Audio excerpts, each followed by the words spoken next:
The term organic in America, and probably in other countries too, and probably not all, right? But in majority of countries, is actually a legal term that has certain standards associated with it.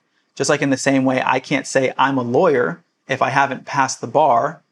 I might know something about the law, but I'm not a lawyer, so I can't speak as a lawyer. And I can't tell someone else that I'm a lawyer because I'm not a lawyer. In the same way, you can't tell people you have an organic business if your kitchen hasn't been certified organic. Okay, there's a certification that's associated with that terminology.